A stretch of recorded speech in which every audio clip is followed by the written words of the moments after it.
Hello दोस्तों, आज हम पढ़ेंगे भारत का सामान्य परिचय। उसके पहले हम थोड़ा सा कुछ चीज़ें समझ लेते हैं। यहाँ पे अक्षांश और देशांतर रेखाएं, क्योंकि हमें अक्षांश और देशांतर रेखाओं की ज़रूरत पड़ेगी। तो ये हमने भारत का एक मैप बनाने का प्रयास किया है, गड़बड़ सा। अब इसमें देखते हैं कि अक्षांश और देशांतर रेखाएं। इसके पहले कुछ और चीज़ें जानते हैं। थोड़ा सा यहाँ पे अर्थ का एक मैप बनाते हैं। देखिए, यहाँ पे हमने एक ऐसी अर्थ बना ली है। अब इस अर्थ को यदि हम बीच से ऐसे डिवाइड कर दें, बीच से यदि इसको डिवाइड कर दें तो इसको बोलते हैं भूमध्य रेखा। कौन सी रेखा? भूमध्य रेखा। भूमध्य रेखा। अब भूमध्य रेखा, अब इसके नाम से ही स्पष्ट है। भू मतलब पृथ्वी, भू मतलब पृथ्वी और मध्य मतलब बीच से। तो जो बीच से काट रही है वो भूमध्य रेखा हो गई। ठीक है। अब इसमें ऐसी बहुत सारी रेखाएं होंगी जो हमने बीच में खींची है, उसके जो साथ साथ ये उसी की तरह चल रही होंगी। जैसे इसमें से ये रेखा, ये रेखा, ये ऊपर नीचे दोनों तरफ होंगी। तो इन रेखाओं को बोलते हैं अक्षांश रेखाएं। कौन सी रेखा? अक्षांश रेखाएं। ये अक्षांश रेखाएं हैं। अब इसके अलावा जो हमारी रेखाएं ऊपर से नीचे की तरफ होती हैं उनको बोलते हैं देशांतर रेखाएं। कौन सी रेखाएं? देशांतर रेखाएं। ये इस प्रकार से होंगी, इनको देशांतर रेखाएं बोलते हैं। इन देशांतर और अक्षांश रेखाओं का प्रयोग क्या होता है? इन देशांतर और अक्षांश रेखाओं का प्रयोग यही है कि जब हम लोकेशन देखने की बात करते हैं वो इन्हीं के माध्यम से पता चलता है। अब इसके अलावा हम थोड़ा सा और यहाँ पे देखते हैं, दूसरा पृथ्वी का मैप बनाते हैं। अब इसमें देखते हैं, यदि हमने इसको ऐसे दो भागों में काट दिया पृथ्वी को, तो ये हमारी हो गई भूमध्य रेखा। भूमध्य रेखा को विषुवत रेखा भी बोलते हैं। कौन सी रेखा? विषुवत रेखा।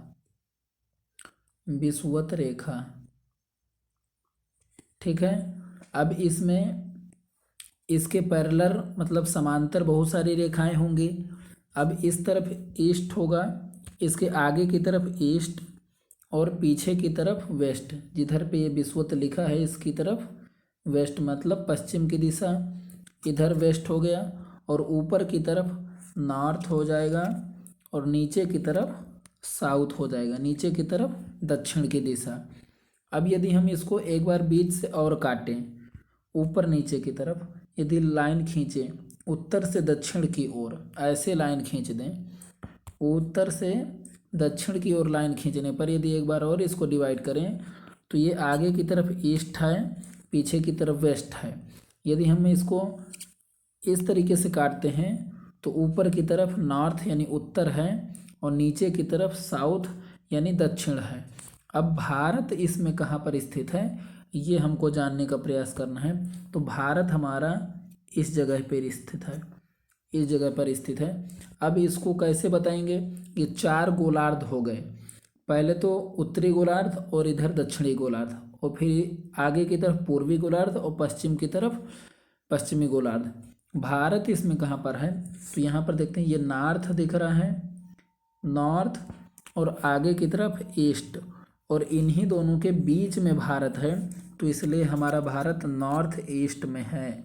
यदि पेपर में आता है कि भारत किस गोलार्ध में है तो भारत उत्तर पूर्वी गोलार्ध में है। भारत कहाँ है? उत्तर पूर्वी गोलार्ध में है। अब हमने यहाँ पे एक भारत का मैप ले लिया है। अब इसमें देखते हैं, हमने देखा कि ऊपर की तरफ उत्तर, ऊपर की तरफ उत्तर यानी नॉर्थ, नीचे की तरफ साउथ यानी दक्षिण दिशा होती है। अब इसमें आगे की तरफ ईस्ट यानी पूर्व की दिशा और पीछे की तरफ पश्चिम यानी वेस्ट की दिशा होती है।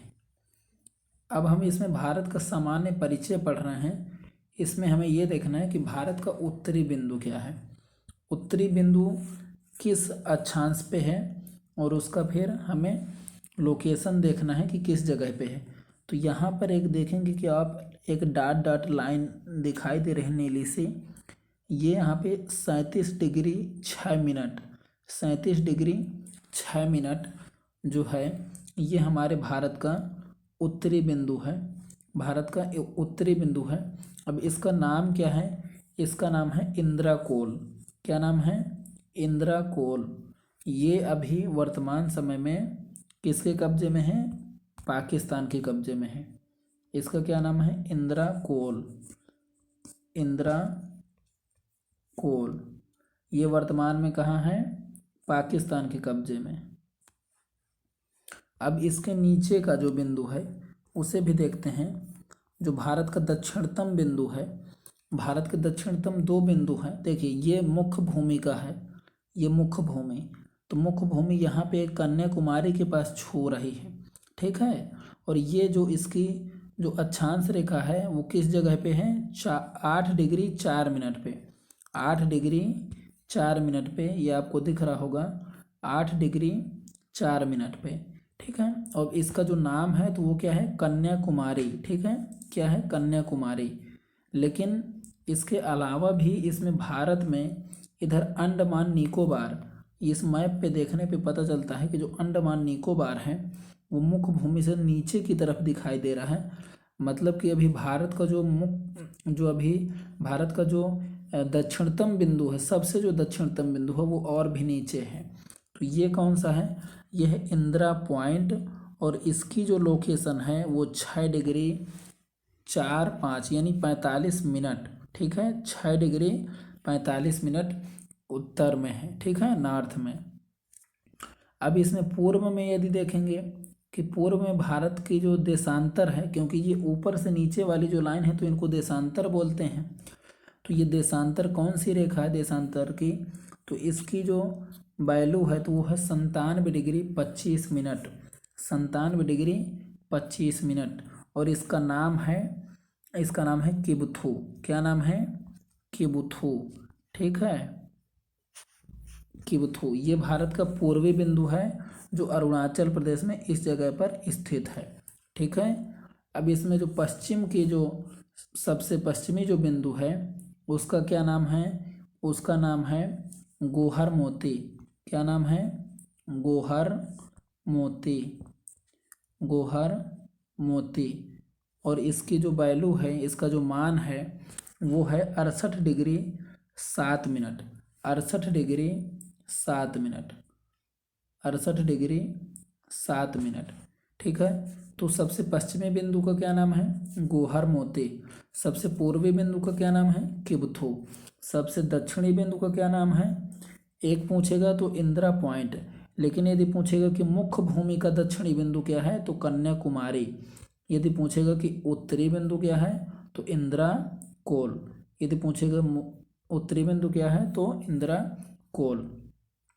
उम्मीद है कि इतना समझ में आ गया होगा। अब इसमें बहुत सारी देशांतर और अक्षांश रेखाएं जाती होंगी भारत के बीच से, तो उनमें से कुछ और महत्वपूर्ण अक्षांश रेखाएं हैं, जिसमें से सबसे महत्वपूर्ण हमारी एक रेखा है जिसको हम कर्क रेखा के नाम से जानते हैं। किस रेखा के नाम से जानते हैं? कर्क रेखा के नाम से।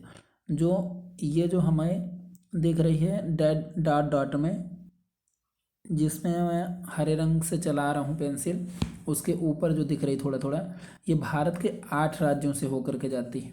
कर्क रेखा भारत के कितने राज्यों से जाती है? 8 राज्यों से। कौन कौन से राज्य हैं? पहला गुजरात, और ये ऊपर से राजस्थान में भी थोड़ा सा टच होती है इस जगह पे। तो राजस्थान, फिर मध्य प्रदेश, फिर छत्तीसगढ़, फिर झारखंड, फिर पश्चिम बंगाल, और फिर इधर पे त्रिपुरा, और इस जगह पर मिजोरम। तो भारत के 8 राज्यों से जाती है। इसको नीचे लिख देते हैं ज़रा, देखते हैं यहाँ पे कौन कौन से हैं। राजस्थान, फिर राजस्थान के बाद गुजरात पहले आएगा, पहले आएगा गुजरात, फिर इसके बाद आएगा राजस्थान, और फिर इसके बाद आएगा मध्य प्रदेश MP, फिर मध्य प्रदेश के बाद क्या आएगा? छत्तीसगढ़, फिर छत्तीसगढ़ के बाद क्या आएगा? झारखंड आएगा, और फिर झारखंड के बाद क्या आएगा? पश्चिम बंगाल, पश्चिम बंगाल, और पश्चिम बंगाल के बाद क्या आएगा, त्रिपुरा, त्रिपुरा, और त्रिपुरा के बाद क्या आएगा, मिजोरम। कितने हो गए, 1 2 3 4 5 6 फिर 7 8, ठीक है। तो ये हमारा क्रम हो जाएगा, ये हमारा क्रम हो जाएगा पश्चिम से पूर्व की ओर। तो आप इसको याद कर सकते हैं इस तरीके से, पश्चिम से पूर्व की ओर का क्रम। गुजरात, राजस्थान, मध्य प्रदेश, छत्तीसगढ़, झारखंड, पश्चिम बंगाल, त्रिपुरा और मिजोरम। तो इन राज्यों से हमारे कर्क रेखा होकर के जाती है भारत के 8 राज्यों से, ठीक है। ये क्वेश्चन कई बार आता है पेपर में। अब हम थोड़ा सा आगे देखते हैं। इसमें जो भारतीय मानक समय रेखा है 82.5 डिग्री, 82.5 डिग्री जो भारत की मानक समय रेखा है वो हमारे उत्तर प्रदेश के मिर्ज़ापुर से होकर के जाती है, उत्तर प्रदेश के मिर्ज़ापुर से।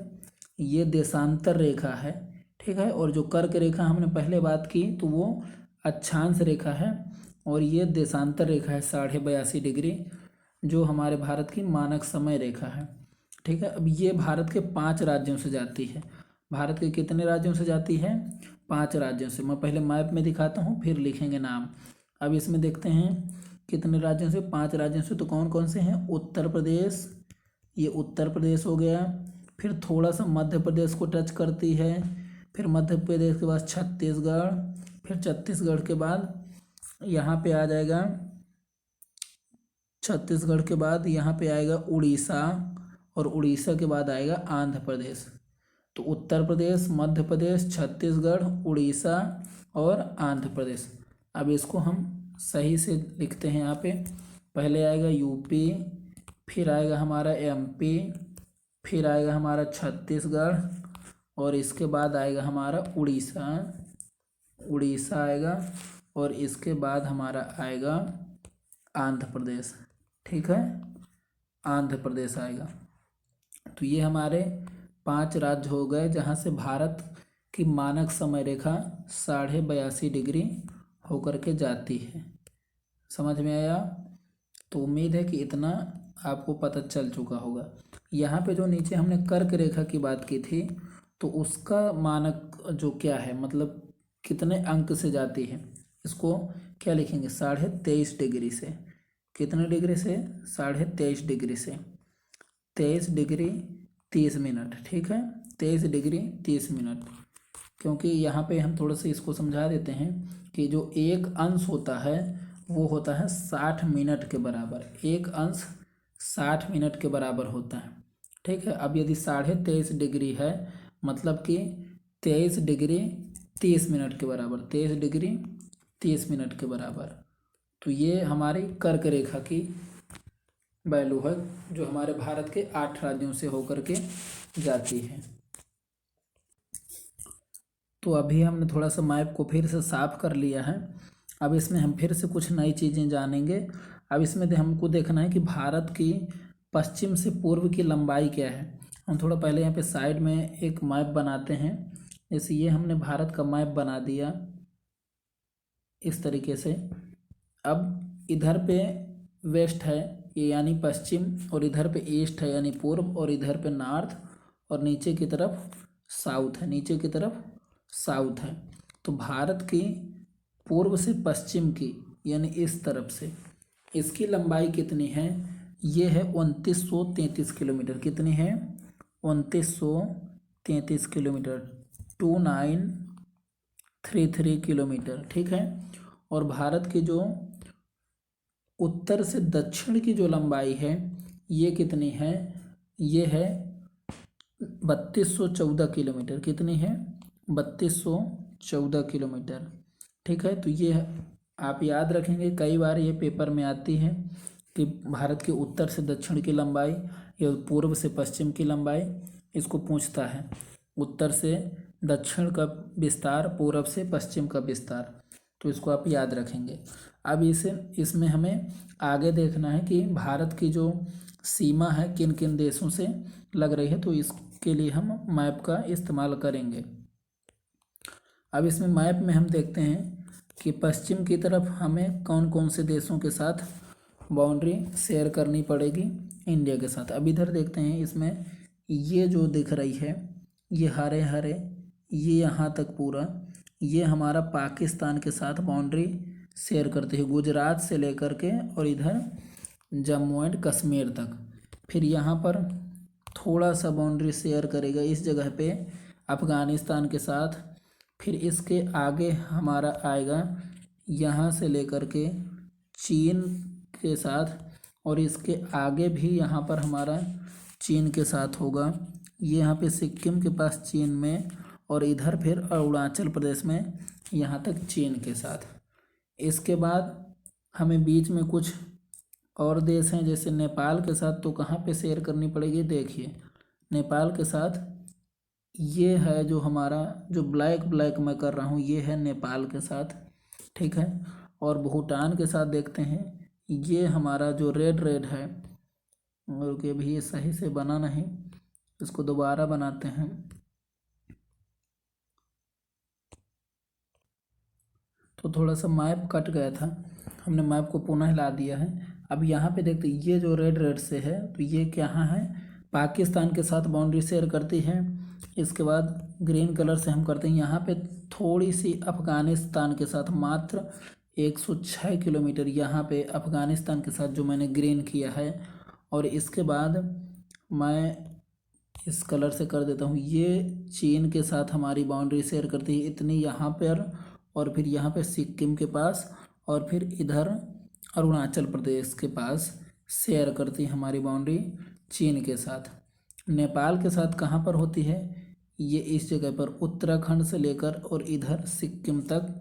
और फिर भूटान के साथ कहाँ पर होती है, तो ये भूटान के साथ हमारी इस जगह पर बाउंड्री शेयर होती है। अभी हम इसको आगे काफ़ी विस्तार से देखेंगे कि कौन कौन से हमारे भारत के राज्य हैं जो पड़ोसी देशों से सीमा साझा करते हैं। इधर नीचे की तरफ ही देखेंगे, इस तरफ तो ये हमारा म्यांमार के साथ बाउंड्री शेयर होती है, और यहाँ पर देखेंगे तो ये बांग्लादेश के साथ बाउंड्री शेयर होती है भारत की, ठीक है। अब हम आगे थोड़ा इसको विस्तार से चर्चा करेंगे कि कौन कौन से राज्य हैं जो बाउंड्री शेयर करते हैं पड़ोसी देशों के साथ।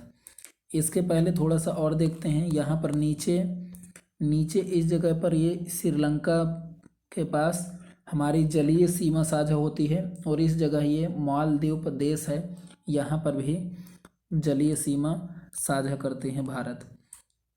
अब यहाँ पे सबसे ज़्यादा किसके साथ सीमा साझा होती है, तो वो होती है बांग्लादेश के साथ, फिर इसके बाद चीन के साथ। इसका हम क्रम लिखते हैं यहाँ पर किनारे में, पहले बांग्लादेश के साथ, फिर चीन के साथ, फिर पाकिस्तान के साथ, फिर नेपाल के साथ, और इसके बाद फिर आएगा म्यांमार।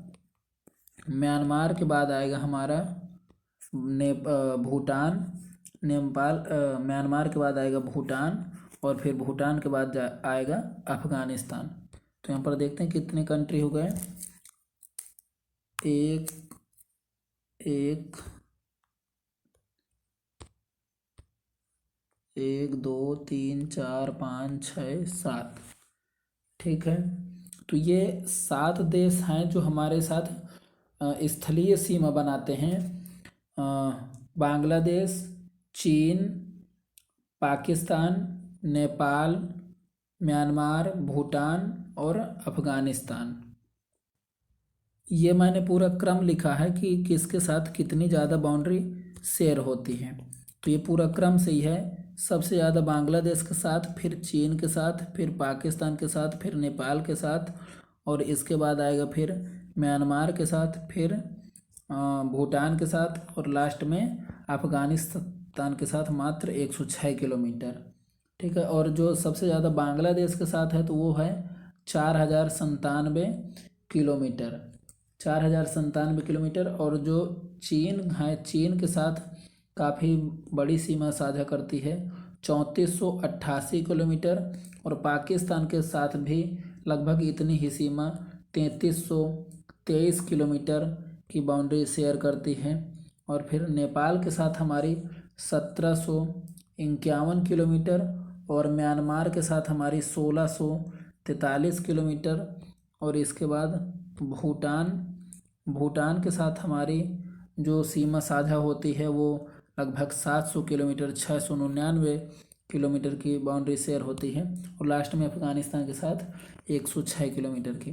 तो इसमें सभी का याद करने की ज़रूरत नहीं है, लेकिन बांग्लादेश और लास्ट में अफ़गानिस्तान, ये दो महत्वपूर्ण हो जाते हैं आपके लिए, इनको याद करना बहुत ज़रूरी है, क्योंकि कभी कभी अफ़गानिस्तान का कई बार पूछा है पेपर में कि कितनी बाउंड्री शेयर है, तो उसमें ऑप्शन में दिया होता है 106 या 500, कुछ ऐसे ऐसे करके दिए होंगे, तो ये आपको याद रखना। अब इसके बाद हम आगे चर्चा करेंगे कि कौन कौन से राज्य भारत के साथ, भारत के ऐसे कौन कौन से राज्य हैं जो पड़ोसी देशों के साथ सीमा साझा करते हैं। ये हमने थोड़ा सा देखा कि लंबाई कितनी, किसकी सबसे ज़्यादा साझा होती है भारत के साथ।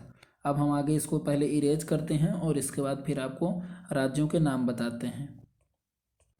तो हमने इसको इरेज कर लिया है।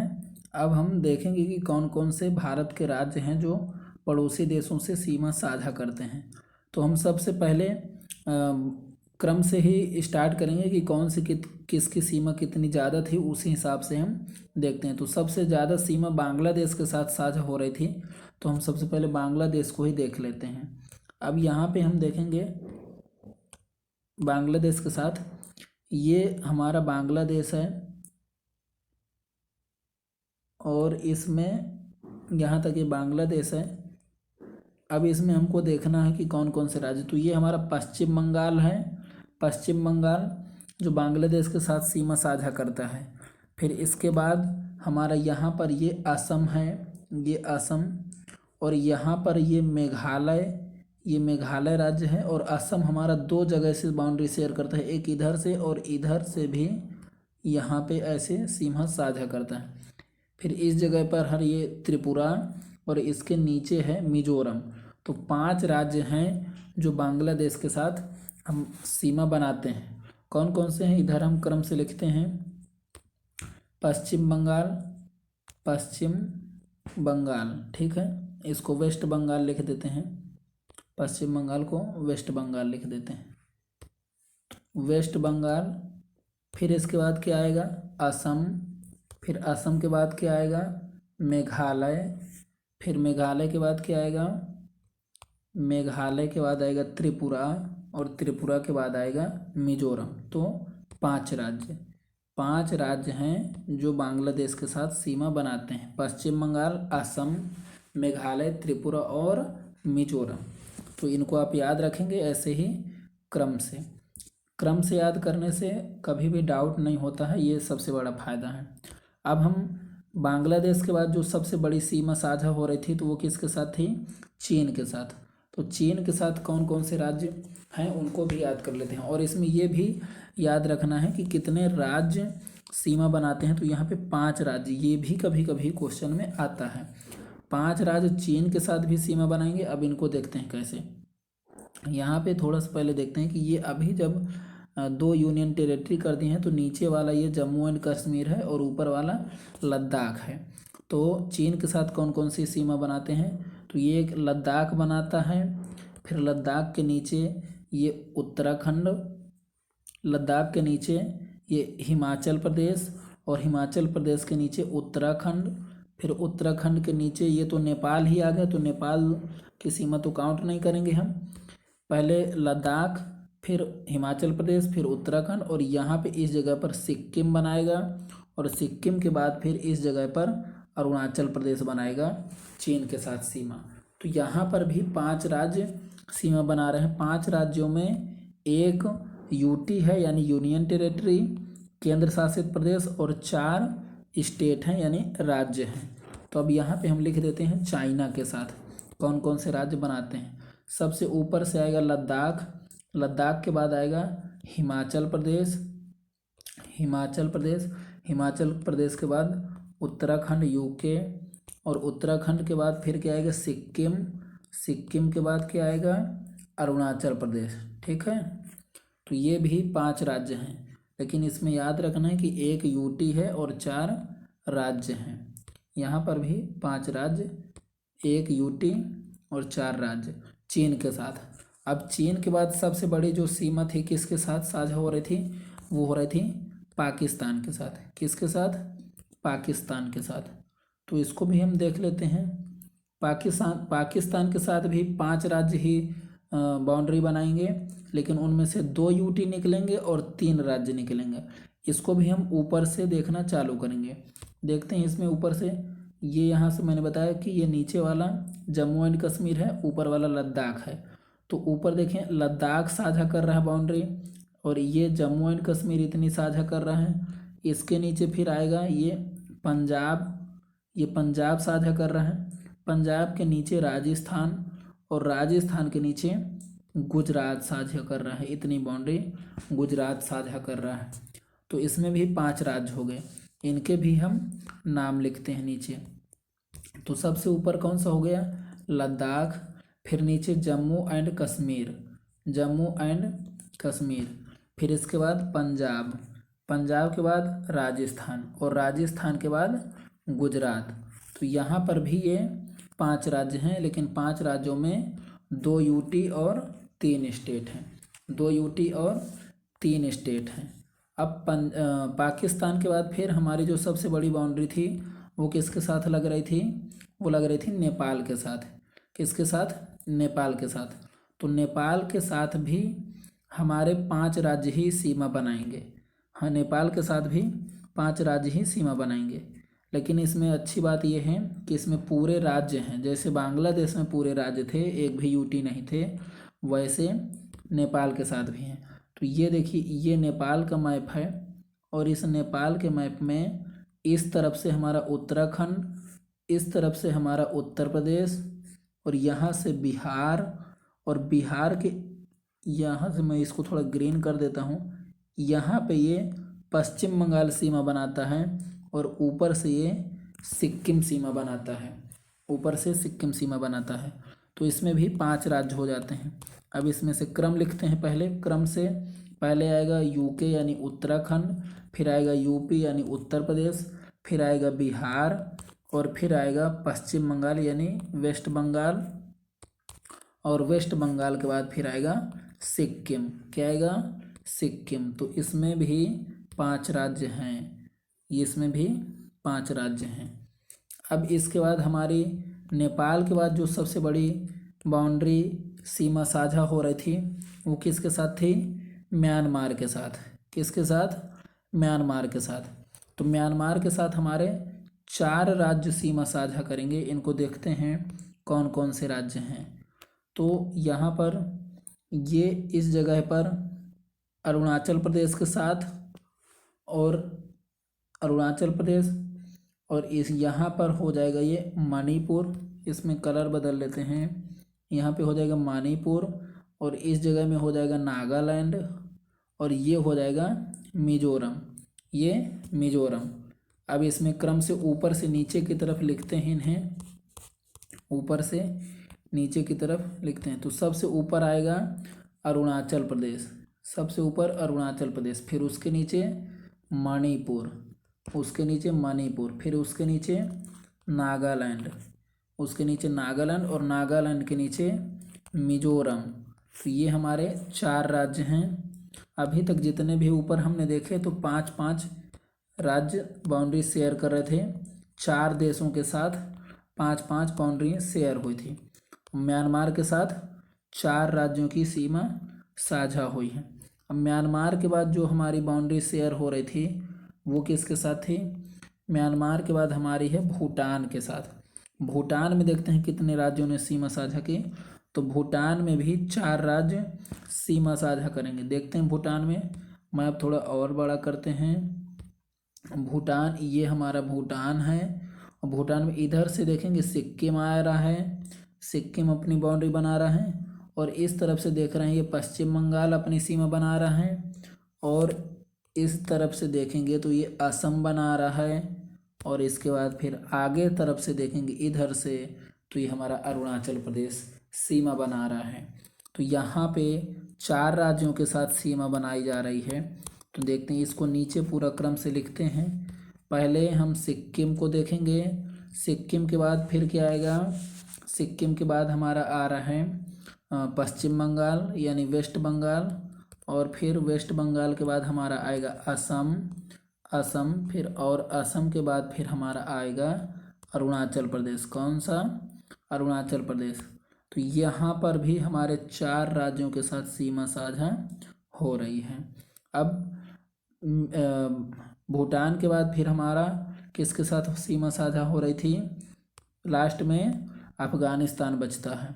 तो अफ़गानिस्तान के साथ भी हम देख लेते हैं। अफ़गानिस्तान के साथ मात्र एक राज्य की ही सीमा साझा होगी और वो है यूटी, जो है लद्दाख के साथ। किसके साथ? लद्दाख के साथ, मात्र 106 किलोमीटर। तो इसको भी आप याद करेंगे, लद्दाख के साथ 106 किलोमीटर मात्र अफ़गानिस्तान के साथ सीमा साझा होती है। तो ये अभी हमारे भारत के पड़ोसी देशों के साथ जो सीमा साझा हो रही थी और कितने राज्यों के साथ हमारे भारत के थे जो पड़ोसी देशों से सीमा साझा कर रहे थे, ये भी ख़त्म हो गया। हमने इसमें कवर किया कि भारत की पूर्व से पश्चिम की लंबाई कितनी है, भारत की उत्तर से दक्षिण की विस्तार कितना है, भारत की मानक समय रेखा क्या है, कर्क रेखा क्या है, कर्क रेखा कितने राज्यों से जाती है, भारत के पूर्वी बिंदु का क्या नाम है, पूर्वी बिंदु का निर्देशांक क्या है, पश्चिमी बिंदु का क्या नाम है, उत्तरी बिंदु का क्या नाम है, दक्षिणी बिंदु का क्या नाम है। हमने ये सारी चीज़ें कवर की। लक्षद्वीप, अंडमान निकोबार में जो भारत का सबसे दक्षिणतम बिंदु है इंदिरा पॉइंट, उसके बारे में हमने चर्चा की। अब इसमें थोड़ा सा कुछ और चीज़ें बचती हैं, पहले हम इसको इरेज करते हैं और इसके बाद उन्हें भी कवर करते हैं। हमने इरेज कर लिया है और ज़्यादातर चीज़ें हमने इसमें कवर भी कर ली हैं। अब इसमें हमें थोड़ा सा कुछ चीज़ें बस और जाननी है कि भारत विश्व का 7वां सबसे बड़ा देश है।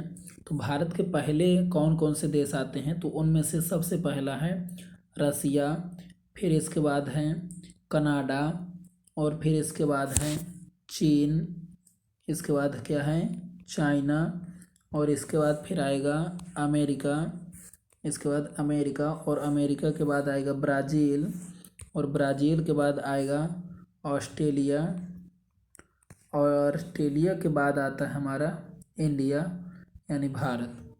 तो ये थोड़ा सा क्रम याद रखेंगे कि सबसे पहले रसिया के बाद आएगा कनाडा, कनाडा के बाद चीन, चीन के बाद अमेरिका, अमेरिका के बाद ब्राज़ील, ब्राज़ील के बाद ऑस्ट्रेलिया और फिर इंडिया।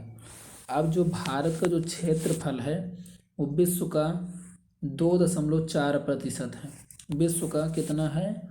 2.4%। विश्व का 2.4% क्षेत्रफल भारत के पास है।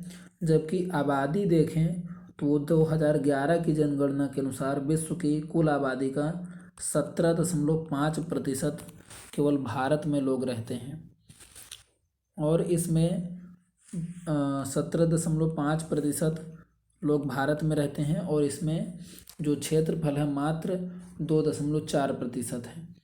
तो ये बहुत ही बड़ी बात है कि 2.4% स्थल में 17.5% जनसंख्या रह रही है। इसका जो क्षेत्रफल है वो संख्यात्मक रूप से कितना है? तो 32 लाख, इसमें पहले क्षेत्रफल 32,87,263 वर्ग किलोमीटर ये भारत का क्षेत्रफल है। तो इसको आप याद रखेंगे, 32,87,263 वर्ग किलोमीटर। एक फ़ोन नंबर की तरह आप याद कर सकते हैं इसको। और इसमें हमने पहले बात कर ही ली कि पूर्वी पश्चिमी बिंदु, ये सारी चीज़ों की हमने बात की है। लगभग ये यहाँ पर समाप्त होता है। इसके बाद हम कल फिर चर्चा करेंगे। आज के लिए धन्यवाद।